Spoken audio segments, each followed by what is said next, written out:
Aujourd'hui est celle de Joseph qui a menti pour se couvrir, mais finalement qui a été rattrapé par son mensonge. Il passe sur ce plateau partager son histoire avec nous. De quelle histoire s'agit-il? Je vous demande de rester jusqu'à la fin pour comprendre l'histoire de Joseph. Shalom et que Point d'accord commence.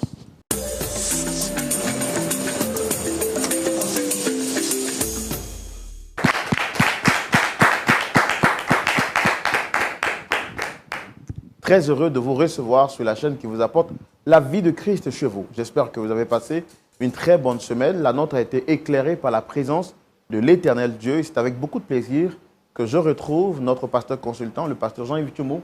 Shalom. Shalom Roland. Vous allez bien, pasteur? Oui, je vais bien. La semaine s'est bien passée? Par la grâce de Dieu, nous avons été bénis. Et la vôtre? La semaine, la mienne était vraiment très bénie aussi par la grâce de Dieu. On bénit le Seigneur qui nous donne la grâce de nous retrouver sur ce plateau pour faire le travail qu'on aime le plus. Que Dieu vous bénisse. Amen. Voilà, le pasteur Jean-Yves Tchoumou est bien installé. J'espère que vous également, vous êtes bien installés. Moi, je suis très content de vous retrouver et j'espère également que vous resterez fidèles jusqu'à la fin de ce numéro. Ne zappez surtout pas parce que je suis sûr que le Seigneur vous fera énormément de bien. Et puis, partout à travers le monde, pour vous qui suivez cette émission depuis les réseaux sociaux, ne manquez pas de mettre en commentaire le pays depuis lequel vous suivez l'émission, mais surtout un témoignage en rapport avec les bienfaits de cette émission. Ça nous fera énormément de bien de voir comment est-ce que Dieu vous fait du bien par cette émission. La bonne nouvelle que je partage avec vous avant de recevoir nos invités sur ce plateau, il s'agit de la conférence internationale francophone que Lumière du Monde Télévision organise. Du 28 septembre au 6 octobre 2023, un moment extraordinaire, un moment de louange, un moment d'adoration, un moment de célébration à la gloire de notre Seigneur Jésus-Christ. Mais ce sera également un temps de découverte, découvrir justement Israël et voir les endroits particuliers qui ont marqué le parcours de notre Seigneur Jésus-Christ. Nous n'allons pas en Israël pour idolâtrer, nous n'allons pas en Israël parce que nous croyons qu'aller en Israël ne fera pas de sorte que vos prières soient exaucées. Il est important pour nous de le signifier, mais nous allons en Israël pour trois faits majeurs. Premièrement, découvrir les sites historiques qui ont marqué le parcours de notre Seigneur Jésus-Christ. Deuxièmement, permettre aux frères et sœurs de la francophonie de communier avec le Seigneur Jésus-Christ et avec les frères et sœurs dans la foi. Mais troisièmement, et très important, justement, bénéficier de la qualité des enseignements qui seront donnés avec les serviteurs de Dieu qui viendront avec nous pour cette deuxième édition de la conférence internationale francophone. C'est la première du genre. Les gens sont partout dans le monde entier mobilisés. Nous saluons le Canada, nous saluons la Belgique, nous saluons la France. Toutes ces équipes qui sont motivées, il ne reste plus que toi. Inscris-toi rapidement pour ne pas manquer donc cette conférence internationale francophone qui se tiendra, comme je l'ai dit, du 28 septembre au 6 octobre 2023. Pour plus d'informations, vous avez les numéros qui s'affichent juste au bas de l'écran. Dépêchez-vous de les contacter et de vous enregistrer en fonction de vos pays. La date limite pour les inscriptions, c'est le 31 juillet. Il reste encore quelques places et j'espère que vous ferez partie de cette aventure. Moi, je serai très heureux avec le pasteur Tchoumou de vous retrouver en Israël pour cette deuxième édition de la conférence internationale francophone. Pasteur Tchoumou, oui. Il est important pour un chrétien d'aller en Israël. Oui, normalement, tous les chrétiens devaient pouvoir partir en Israël. Moi, je voudrais ici encourager le corps pastoral.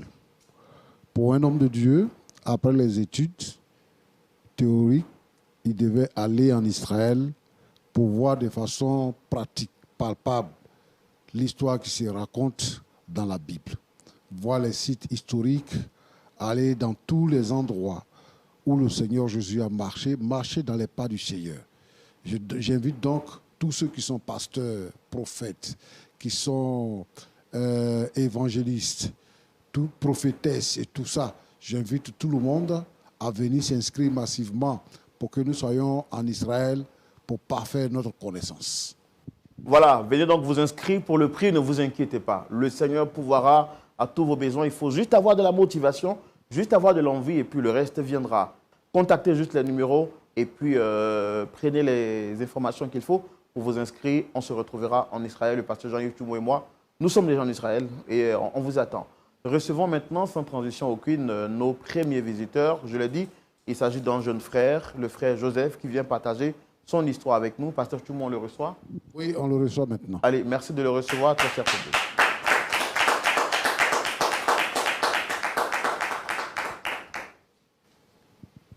Shalom à vous.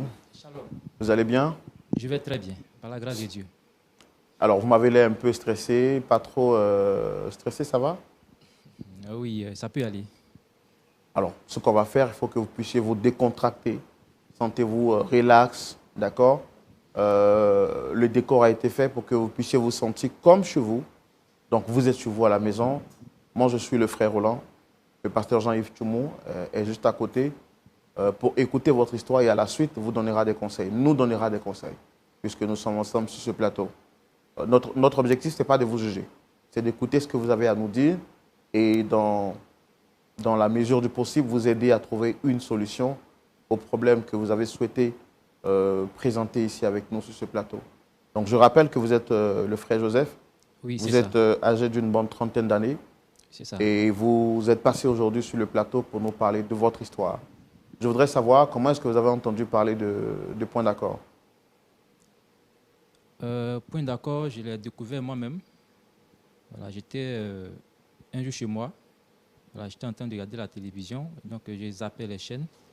Puis, je suis tombé sur l'émission. Parce que moi, j'aime les émissions chrétiennes. Voilà, je suis tombé sur Point d'accord parce que je regarde beaucoup LMTV. Voilà. Et depuis lors, je me suis accroché à cette émission. Je ne ratais pas les émissions qui passaient parce que les histoires qui se racontaient vraiment me touchaient à fond. Voilà. Donc c'est moi-même qui ai découvert Point d'accord. Et vous êtes resté fidèle téléspectateur. Là, aujourd'hui, vous êtes sur le plateau. Pas en tant que téléspectateur, vous êtes là plutôt pour raconter votre histoire. Qu'est-ce qui motive votre présence ici aujourd'hui? Pourquoi vous êtes avec nous sur ce plateau? Ok, il faut dire que ma présence ici, c'est après plusieurs réflexions, parce que l'histoire que je traverse aujourd'hui, c'est une histoire vraiment qui me fatigue depuis longtemps. Voilà. C'est une histoire entre ma femme et moi. Voilà. Ma femme que j'ai rencontrée depuis longtemps, très tôt, quand j'étais jeune, elle également.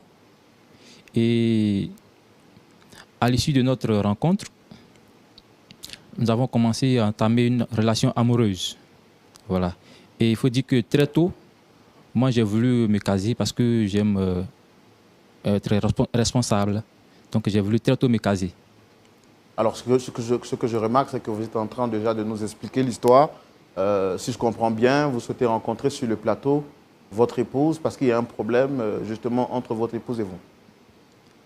Effectivement, c'est parce qu'il y a un problème entre mon épouse et moi que je suis venu à cette émission, voilà, pour essayer de trouver une solution, voilà, pour pouvoir sauver ce couple. Parce que le couple aujourd'hui ne va pas bien. Mon couple ne va pas bien. Voilà. Donc je viens trouver une solution, trouver des conseils pour pouvoir relever mon foyer. Avez-vous essayé d'autres tentatives avant de venir sur ce plateau? Oui, effectivement. J'ai associé ma famille, j'ai appelé ma famille, en particulier ma maman. Et quand elle est venue, il n'y a pas eu d'issue. Et après, je suis allé rencontrer mon patron. Voilà, et je lui ai fait part de la situation. Voilà, et il est lui-même venu à la maison. Il a essayé de réconcilier madame et moi, mais il n'a pas pu nous réconcilier. En fait, il n'a pas pu trouver de solution à ce problème. D'accord. Le pasteur Tchoumou et moi-même, on veut savoir qu'est-ce qu'il y a exactement, quel est le problème qui vous amène ici. Je suis sûr également que les téléspectateurs veulent en savoir un peu plus. On va le faire dans la rubrique Le Grand Déballage et c'est tout de suite.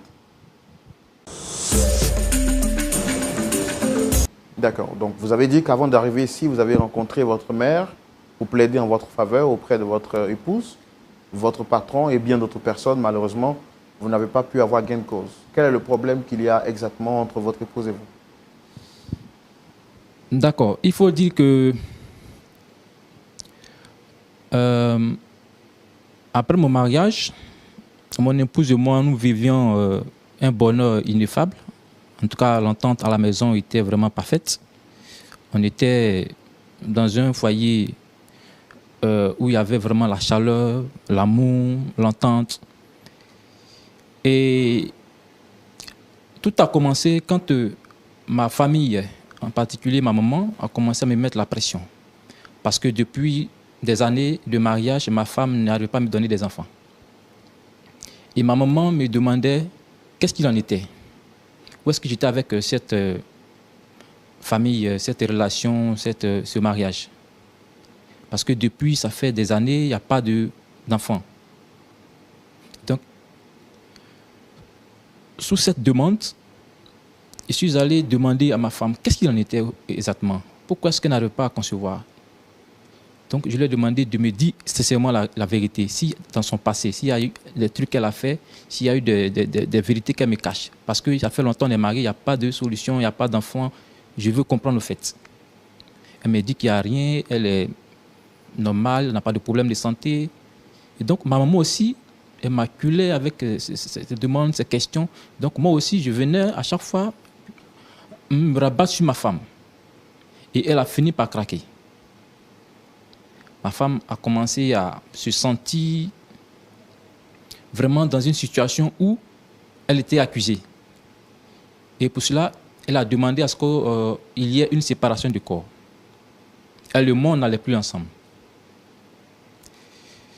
Et comme quand vous dites que vous n'alliez plus ensemble, ça veut dire que vous n'avez plus de rapport intime. On n'a plus de rapport intime. On n'avait plus de rapport intime. C'était dû à quoi exactement? Parce qu'elle dit que moi, je l'accuse de femme stérile.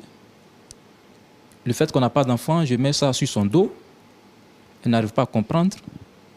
Et donc, elle se sentait plus femme à côté de moi. Moi qui suis... Elle avait le sentiment que vous ayez pris position auprès de vos parents vis-à-vis d'elle, c'est ça? Effectivement. Elle s'est sentie vraiment délaissée parce que je devais être de son côté. Pourquoi j'ai pris côté? Pourquoi j'ai décidé de suivre les recommandations de ma maman? Et essayez de parler plus fort, s'il vous plaît. Et donc, elle a demandé à ce que elle et moi n'ait plus de relations intimes. Alors, quand votre femme vous a fait savoir son mécontentement et qu'à la suite de cela, elle a décidé de ne plus avoir de rapport intime avec vous, est-ce que vous avez essayé d'avoir une démarche auprès d'elle pour la raisonner? Oui, effectivement, c'est ma femme. Donc, plusieurs fois, je suis allé vers elle, essayer de trouver une solution, de la faire, en tout cas, de la raisonner. Mais à chaque fois que je partais, en tout cas, elle s'opposait à ma démarche. Elle ne voulait surtout pas entendre raison. Et donc, vu que j'étais trop dans son dos, moi, pour finir, je me suis fatigué, je me suis lassé. Donc, et cette situation a duré combien de temps? Et je crois 4 à 5 mois. Durant 4 à 5 mois. Voilà. Et donc, j'ai dû céder à la tentation. Quand vous dites céder à la tentation, ça veut dire quoi exactement? Vu que je devais assouvir mes envies en tant qu'homme, je ne pouvais plus me retenir. Et dans le coup, j'ai rencontré une vieille amie, une amie de très longue date. Voilà. Et on a commencé à se fréquenter. Et pour finir, on a commencé à entamer une relation amoureuse. Et à l'issue de cette relation, il y a un enfant qui est né. Donc, quand elle a pris grossesse, je ne voulais pas me débarrasser en tout cas de la grossesse. Parce que, en tout cas, en tant que croyant, ça pèserait sur ma conscience. Et puis aussi en tant que responsable, donc j'ai réfléchi aussi du côté des parents. Ma maman voulait un petit-fils. Donc je me suis dit que bon, c'est une aubaine, mais en même temps, je me sentais mal. Parce que j'aime sincèrement ma femme. Je l'aime éperdument. Donc j'étais vraiment mal dans mon coin. Mais j'ai gardé la grossesse. Elle a gardé, je me suis occupé de la grossesse. La grossesse a bien évolué et elle a accouché. Et l'enfant vivait, je m'occupais bien de l'enfant. C'est vrai que je n'étais pas content. Je n'étais pas du tout content, j'étais vraiment mal à l'aise. Je me suis occupé de l'enfant, mais ma femme ne savait rien du tout. Tout cela était à l'insu de ma femme. Et donc vous le faisiez en cachette? Effectivement, en cachette. Et cela a duré 4 ans. Après 4 ans, la mère de l'enfant est décédée. des suites d'une courte maladie. Et après sa mort, je devais prendre sous ma responsabilité l'enfant. C'est-à-dire, je devais prendre l'enfant sous mon toit. L'enfant vivait avec qui? L'enfant était avec sa mère. Voilà. Et donc, après le décès de sa mère, je devais récupérer l'enfant chez moi parce que je ne voulais pas que quelqu'un d'autre éduque mon enfant. Je voulais moi-même donner mon éducation à mon enfant. Et c'est là que j'ai dû informer d'abord ma mère. Maman était au courant, voilà. Je le rappelle, elle était au courant de notre relation avec, quand ma copine a eu l'enfant. Je lui ai dit, je lui ai fait savoir que voilà, la mère de l'enfant est décédée, je veux amener l'enfant chez moi, mais qu'est-ce que je fais? Parce que je ne veux pas que l'enfant ait une autre éducation. Qu'est-ce que je fais? Je veux l'envoyer chez moi. Ma mère me demande d'aller dire la vérité à ma femme.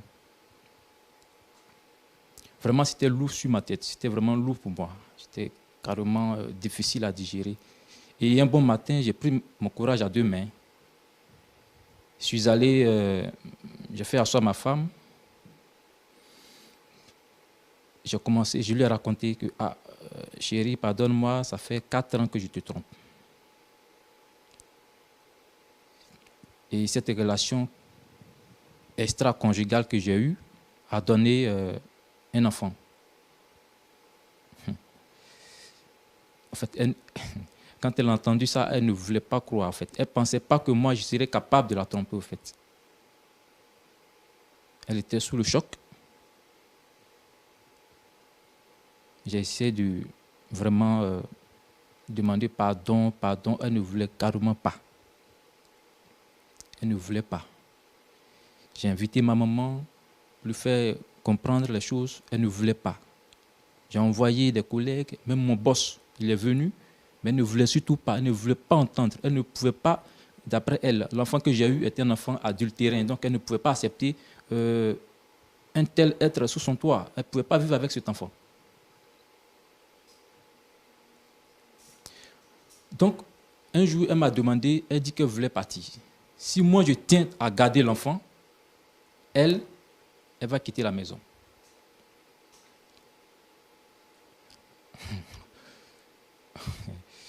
J'étais vraiment dans un embarras, vraiment. Je devais soit choisir entre mon enfant et ma femme. Ce n'était pas facile.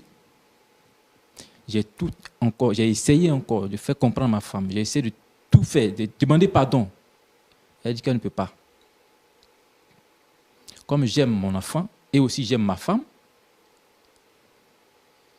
j'ai commencé à chercher d'autres solutions, autres que chez ma mère et chez mes collègues. Et c'est ça, un jour, il dit tiens, puisque j'écoute l'émission Point d'accord, et si j'allais parler de mon histoire pour chercher une solution, est-ce que cela ne pourrait pas sauver mon couple? C'est ce qui m'a mené à venir ici vous expliquer mon problème. Et d'abord, de par votre biais, demander pardon à ma femme. L'acte que j'ai commis, c'est vraiment, c'est ignoble. Je lui dis que je suis vraiment désolé. Je regrette sincèrement l'acte, mais qu'elle aussi, elle puisse accepter l'enfant avec moi. Actuellement, l'enfant vit où et avec qui? Actuellement, l'enfant est chez ma maman. Et l'enfant est avec votre mère? Oui, oui.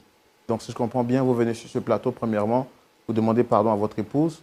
Secondement, vous souhaitez qu'elle reçoive l'enfant chez vous à la maison. Oui. Et après tout ce que vous avez essayé comme tentative, elle ne veut pas recevoir l'enfant, c'est bien ça? Elle ne veut pas entendre raison. Je lui ai fait comprendre que, bon, c'est vrai que j'ai eu cette relation extra-conjugale, mais aussi l'enfant est son enfant, puisque nous sommes mariés pour le meilleur, pour le pire. Donc l'enfant que j'ai eu pourrait être notre enfant, vu que depuis longtemps, on n'a pas d'enfant. Est-ce que vous comprenez au moins l'attitude de votre femme? Effectivement, je comprends son attitude. Je la comprends parfaitement. Je comprends son ressentiment. Ce qu'elle peut ressentir. C'est une trahison, je le sais. Mais vu que cela est déjà arrivé, je ne veux pas perdre et ma femme et mon enfant. Donc c'est pour trouver une solution. Sinon que je la comprends très bien. D'accord.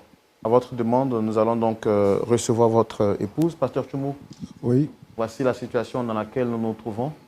Le frère Joseph reconnaît avoir fauté. Il dit que par la faute de son épouse, qu'il a privé pendant un bon moment de rapport sexuel, il est tombé, comme on aime si bien le dire, il a faibli. Et dans cette faiblesse-là est né un enfant. L'enfant a été caché à son épouse jusqu'à ce que, quand la mère est décédée, il trouve maintenant nécessaire de faire venir l'enfant à la maison.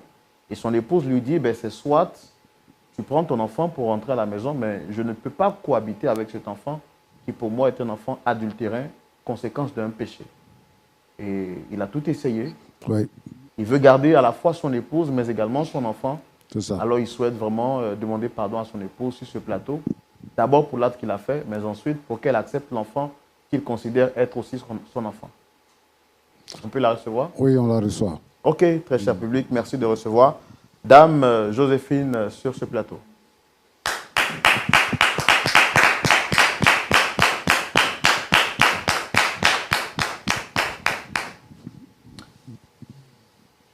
Shalom à vous, madame. Vous allez bien?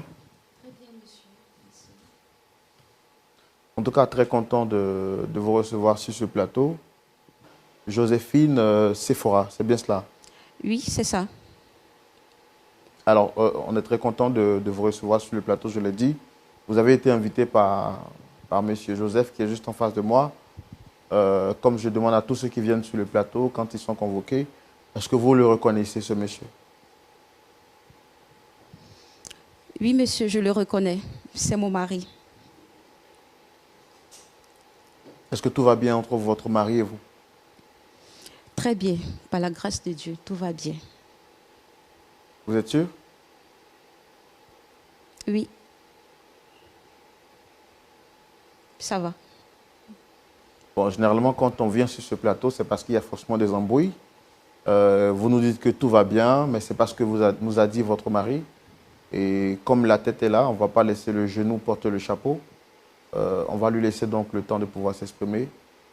Allez-y, vous avez la parole, très cher monsieur. D'accord.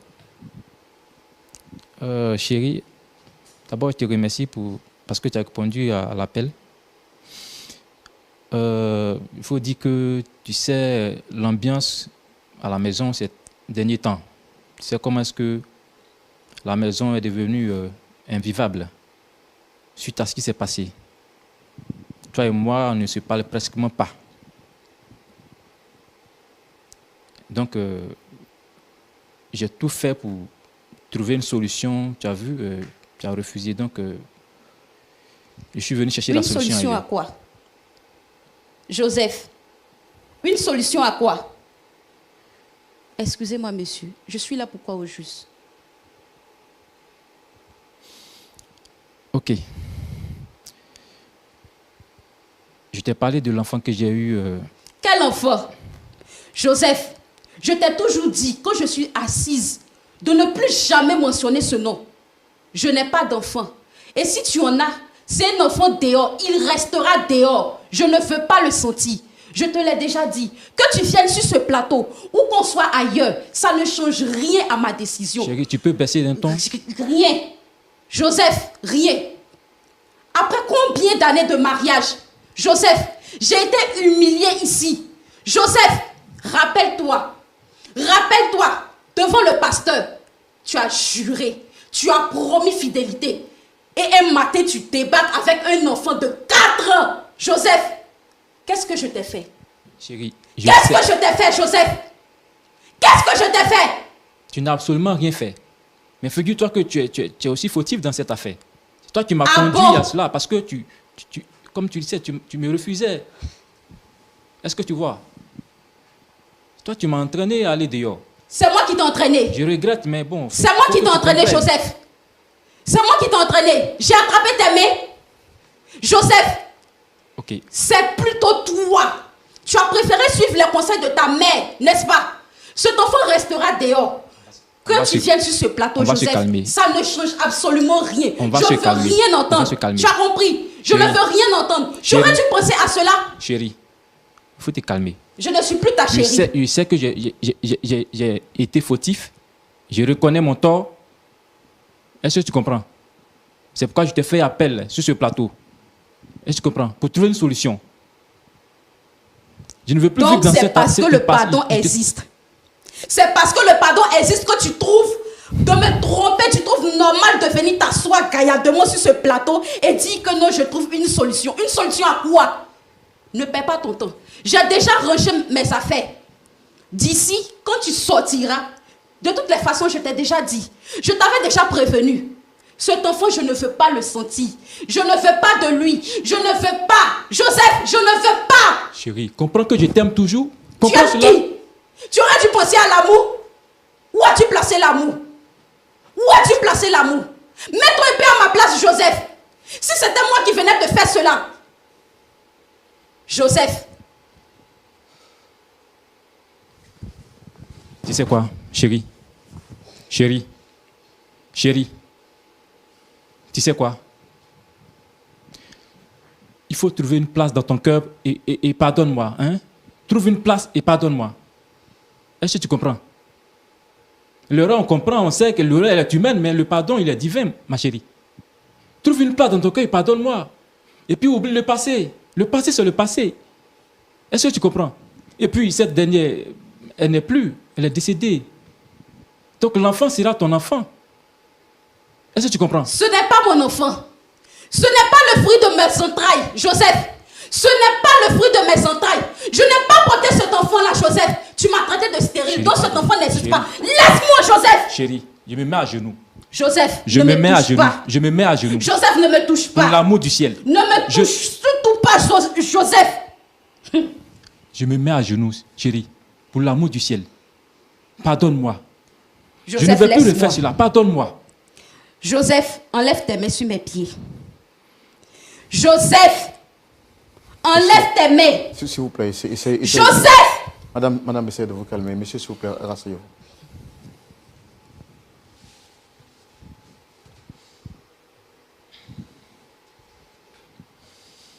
Après combien d'années de mariage, Joseph, pourquoi tu me fais ça? Pourquoi? Joseph, pourquoi? C'était pas mieux de divorcer?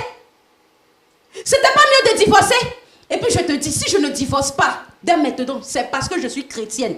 Et tu regardes, toi, tu es un chrétien. Tu es un fervent croyant. Tu passes ton temps à évangéliser et autres. Regarde. Regarde. Mais chérie, tu vas pas m'incriminer tout le temps? Faut me pardonner. Toi, mais tu sais bien, tu le dis, tu es chrétienne. Je suis chrétien. Mais le pardon, il faut que tu trouves une place pour me pardonner. C'est normal. Chérie, je t'ai dit que j'étais désolé. Je ne vais plus refaire cela. D'accord, je comprends bien ce que vous dites. S'il te plaît, chérie, je suis vraiment désolé. S'il te plaît. Chérie, s'il te plaît, pardonne-moi. Je suis vraiment désolé. Joseph, tout l'amour que j'avais pour toi, c'était le même jour où tu m'as fait savoir que tu as eu un enfant dehors. Donc tout ce que tu diras aujourd'hui, maintenant sur ce plateau ne changera rien à la décision prise. Tu devras faire un choix. Cet enfant, je ne le veux pas. Joseph, je ne le veux pas. Je ne le veux pas. D'accord. Avant de laisser la parole au pasteur, je voudrais quand même poser juste deux petites questions. Dame Sephora, je comprends votre tristesse et votre amertume. À votre place, j'aurais réagi de la même manière, peut-être encore plus grave. Ça fait combien de temps que vous avez appris que votre mari a un enfant dehors?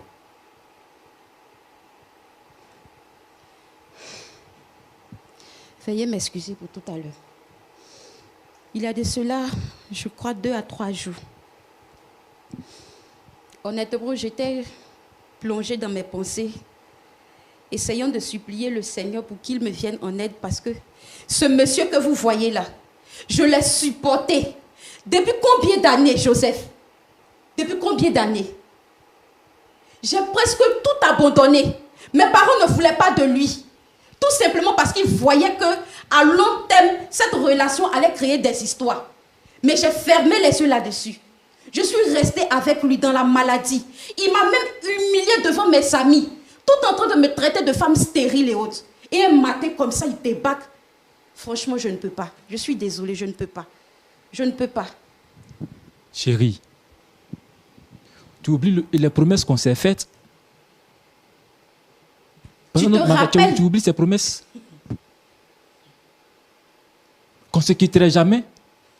Que quand les problèmes surviendront, on essaiera de les surmonter. Tu aurais dû penser à cela. Tu aurais dû penser à cela, Joseph. Tu aurais dû penser à cela. Les problèmes que nous avons énumérés, c'était la pauvreté, la maladie et non l'adultère. Tu me trompes au point d'envoyer un enfant 4 ans, Joseph. 4 ans. Tu ne m'as pas considéré. Si tu m'aimais autant, dès le premier mois, tu aurais dû m'en parler. Tu as caché et parce que cette dernière ne vit plus, tu oses emmener ce bâtard-là dans ma maison. Pardon. Il faut te calmer. Pardon. S'il te plaît. D'accord. S'il te plaît, chérie. Je comprends. On va calmer les ardeurs. On va essayer de calmer les ardeurs. Vraiment, je suis vraiment désolé, madame, pour cette situation que vous vivez. Comme vous l'avez dit il y a quelques jours de cela, que vous venez d'apprendre que votre mari avait un enfant qui a aujourd'hui 4 ans. Et on est justement sur ce plateau pour essayer de trouver un point d'accord. On va laisser la parole à notre pasteur consultant parce que moi, je suis vraiment dépassé. Pasteur Tchoumou, nous voici encore face à une autre situation difficile. Il s'agit d'une situation de couple, trahison, déception, pardon. Que nous dit la Bible à la lumière de la parole de Dieu? Votre point de vue, c'est dans la rubrique « À la loupe de la parole ».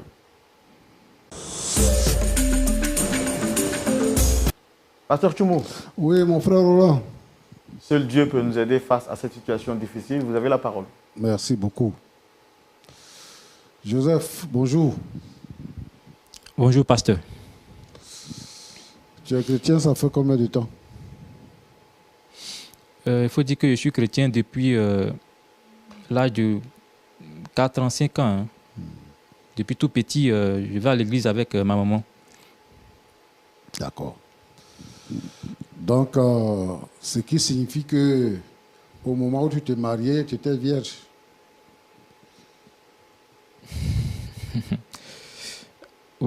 Pasteur, à vrai dire, non. Au moment de mon mariage, je n'étais pas puceau. Je connaissais déjà des femmes. Est-ce que vous vous êtes marié à l'église ou bien vous avez commencé dehors là-bas avant de venir terminer à l'église? Elle et moi, on s'est connus dehors. Et on s'est connus même étant élèves. Voilà. Et c'est après qu'on a officialisé notre relation. D'accord. Oui. C'était pourquoi? Qu'est-ce qui s'était passé et puis ta femme ne voulait plus avoir des rapports avec toi? Ma femme disait qu'elle était fatiguée des insultes. À chaque fois, je lui disais qu'elle était stérile, qu'elle n'arrivait pas à me donner des enfants. Depuis, je suis marié. Mes amis étaient mariés après moi, ont eu des enfants. Et elle souffrait au fait dans son âme. Parce qu'elle m'a tellement fait confiance. Elle ne pouvait pas arriver à comprendre que moi, je pouvais prendre parti pour ma maman. Et puis elle, qui est ma femme, la laisser. Et ça vraiment... Tu lui as vraiment dit qu'elle était stérile? Elle était une femme stérile? Tu lui as vraiment dit ça? Il faut dire, effectivement, oui, je lui ai dit ça. D'accord.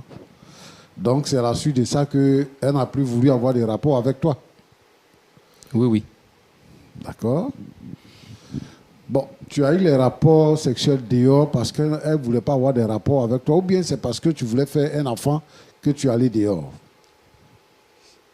Il faut dire que de prime abord, c'était parce qu'elle ne voulait plus avoir de rapports sexuels avec moi. Sincèrement. D'accord. Et secondo, il y a ma maman qui m'accablait avec la question de avoir des petits-enfants et tout ça. D'accord.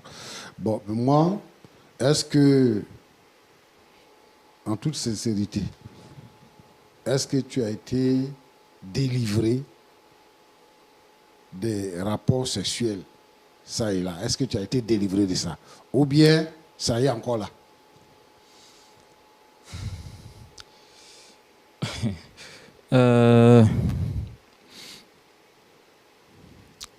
Je ne peux pas dire que j'ai été délivré parce que je n'ai pas eu de cérémonie de délivrance.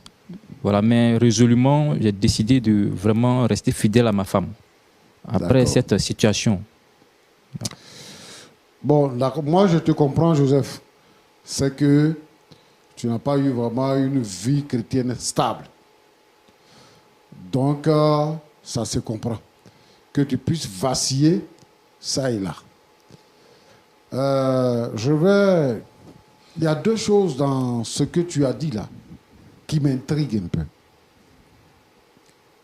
La première chose, c'est de te voir capable de dire à ta femme qu'elle est stérile. Une femme que tu aimes. Quand tu aimes une femme, tu vis avec elle là, et qu'elle est malade, tu cherches des solutions pour la soigner. Tu ne l'insultes pas. Une femme, elle peut tout supporter. Mais quand on lui dit qu'elle est stérile, c'est une maladie. Et ça, c'est une gifle qu'on lui fait. C'est une humiliation. Un chrétien n'a pas le droit de dire à sa femme, femme stérile. Nous avons des exemples dans la Bible. Et le Seigneur écoute la prière de la femme stérile. Ce que tu aurais dû faire, c'est de faire deux choses. La première chose, c'est de l'envoyer à l'hôpital. La deuxième chose, c'est de prier avec elle pour que Dieu apporte la solution. Que de l'insulter. Tu finis de l'insulter la journée et puis la nuit, tu veux dormir avec elle. C'est pour ça qu'elle dit qu'elle ne veut pas. Et toi, c'est un prétexte pour toi d'aller continuer ce que tu faisais depuis que tu étais jeune. Puisque tu l'as trouvée à l'école, tu as commencé à coucher avec elle.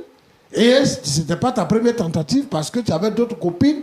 Certainement, elle t'a plu, donc tu as décidé de la garder. Moi, je te demande de te convertir. Parce que, comme toi, là, il y a beaucoup de sympathisants de l'église qui sont dans l'église. Et puis, ils vivent comme des païens, comme des mondains. Mais ils sont chrétiens. Et ils cachent leur vie. Ce côté-là, ils cachent ça. Il faut que tu arrives à te repentir et à changer de vie. Comme tu l'as dit. Moi, ce que je comprends, c'est que c'est parce que tu veux reconquérir ta femme que tu dis que tu as pris la décision dans ton cœur de rester fidèle à ta femme. Tu n'es pas fidèle. Moi, ce que je veux te dire, c'est que quand on est fidèle au Seigneur, le Seigneur arrange tout à notre faveur. Le Seigneur arrange tout à notre faveur. Il faut que tu sois un homme compatissant. Les hommes doivent être compatissants. Les hommes doivent être les défenseurs de leur épouse. Si tu n'es pas capable de le faire, c'est que tu n'es pas un homme chrétien. Tu es comme un païen ou tu es un païen. Parce que c'est eux qui ne respectent pas les femmes. Pour la plupart, il y a beaucoup qui respectent les femmes. Mais il y a beaucoup aussi qui ne respectent pas les femmes. Ils écoutent les parents. C'est bon d'écouter les parents. Mais tu connais ton intérêt. Tu peux ménager ta mère. Parce que c'est normal. Une maman veut que son fils, que sa fille ait des enfants pour qu'elle ait des petits-enfants. C'est normal. Donc la réaction de ta mère est normale. Mais c'est ta réaction qui n'est pas normale. Parce que c'est toi qui dois faire en sorte pour qu'il y ait l'équilibre dans votre famille. En tout cas, tu as mal agi. Et la réaction de ta femme présentement sur le plateau est normale. Si on était dans un autre milieu, toi tu n'es pas un homme à qui on doit pardonner parce que tu crées les conditions pour maltraiter ta femme. Or, un chrétien n'a pas le droit de maltraiter sa femme. Que le Seigneur t'aide. Ma fille. Oui, pasteur. Que Dieu te bénisse. Amen. Tu sais que le Seigneur est capable de tout. Le Seigneur là. Tu vois le cas de Anne. Anne dans la Bible. Son mari, Elkana, l'aimait, mais elle ne pouvait pas faire d'enfant. Qu'est-ce qu'elle a fait? Elle a résolu d'aller devant le Seigneur. Elle n'a pas reçu le conseil de quelqu'un, mais elle s'est résolue d'aller devant le Seigneur et de demander au Seigneur de lui donner un enfant. Et le Seigneur lui a donné un enfant. Et après, elle a eu plusieurs enfants. Il ne faut pas te résigner à ta condition. Il faut chercher le Seigneur. Le Seigneur va te bénir. Ça, c'est la première chose. La deuxième chose, tu es très critique. Tu es sévère envers ton mari. C'est ton mari. Vous vous êtes mariés. Et vous vivez dans le Seigneur. Tu dis quoi? Tu as rangé tes bagages parce que tu vas partir. Pourquoi? Parce qu'il a eu un enfant dehors et que c'est après 4 ans que tu as su.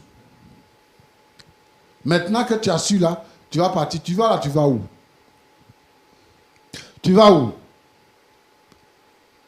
Parce que si tu as la force de divorcer, ça veut dire que tu auras la force de te remarier. Lui aussi, s'il te trompe, tu vas divorcer pour aller chercher un autre. Ton mari, c'est à reconsidérer sa position. Et il est en train de faire des démarches pour te demander pardon. Premièrement, il veut que l'harmonie revienne dans le couple. Il veut ça. Deuxièmement, dans tous les cas, il a déjà fait un enfant. Il demande que tu lui pardonnes pour que l'enfant vienne à la maison. Mais, qui sait, peut-être qu'à travers cet enfant, le Seigneur peut te bénir. La maman de l'enfant est morte. L'enfant là, il n'a plus personne. S'il doit avoir quelqu'un, c'est toi sa mère.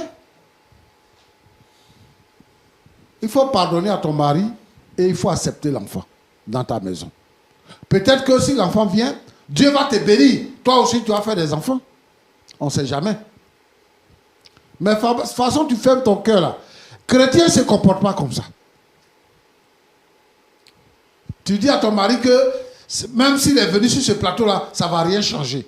Les gens ont fait des démarches auprès de toi. Le pasteur a fait des démarches auprès de toi pour que tu puisses pardonner à ton mari et qu'il y ait une stabilité dans votre foyer. Tu dis non. C'est quoi tu vas accepter?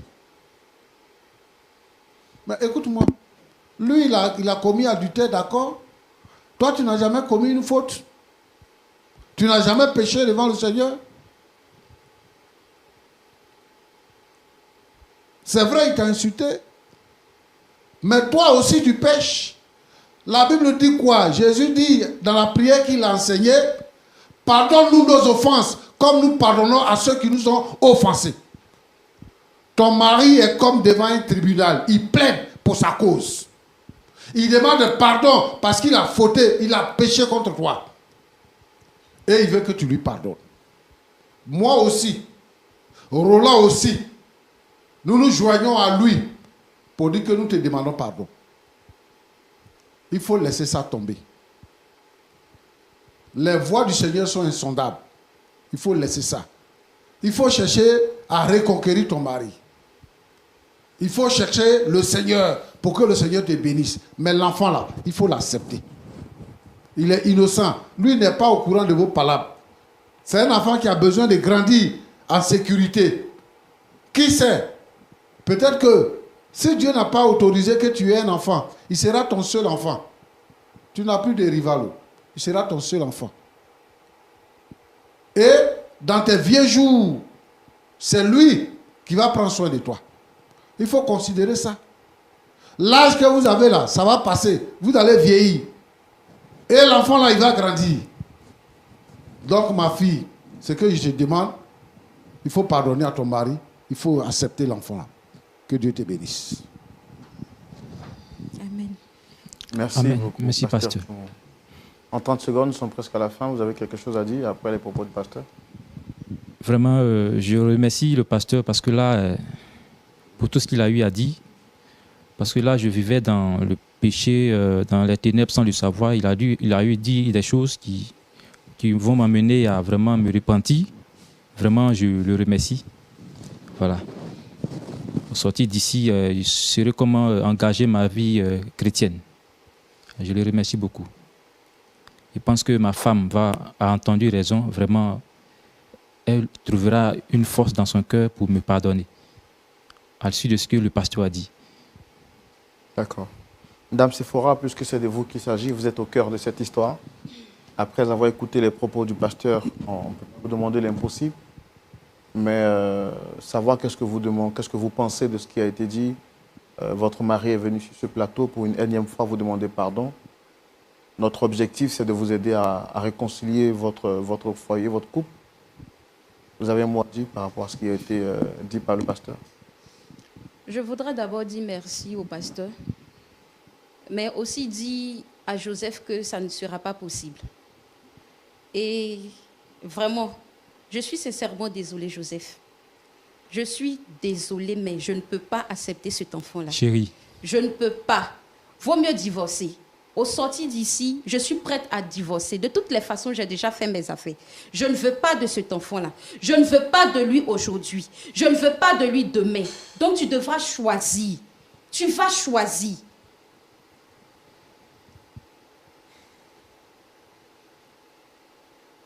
Au moins, écoute ce que le pasteur a dit, chérie. Donc tu veux te cacher derrière les propos du pasteur. Oublions le pasteur. Parce que tu savais que le pasteur existait. N'est-ce pas? Je ne veux pas. Joseph, je ne veux pas.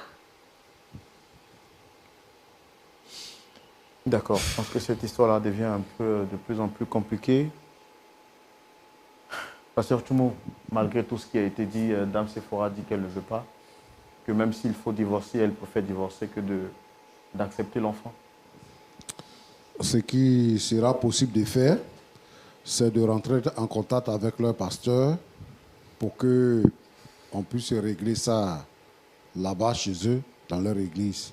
Je la comprends, je comprends la profondeur de sa douleur.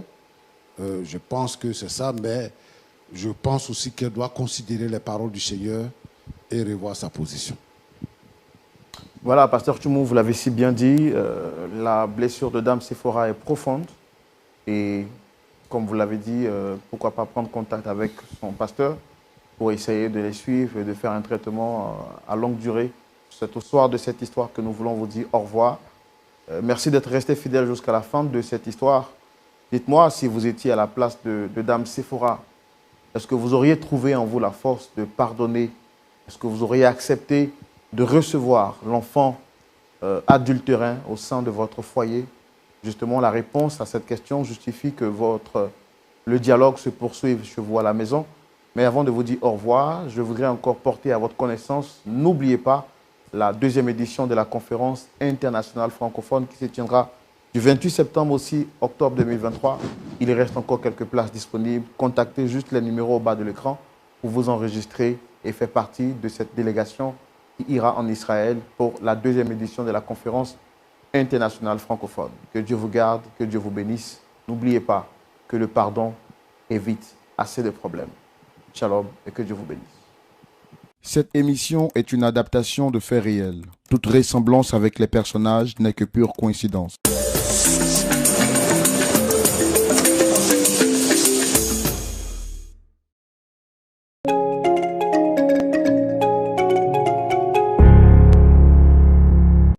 Israël 2023. Un voyage privilège en Terre Sainte. Israël 2023, dernier appel. Rejoignez-nous à Israël 2023 et communiez entre frères et sœurs de la francophonie. Faites d'une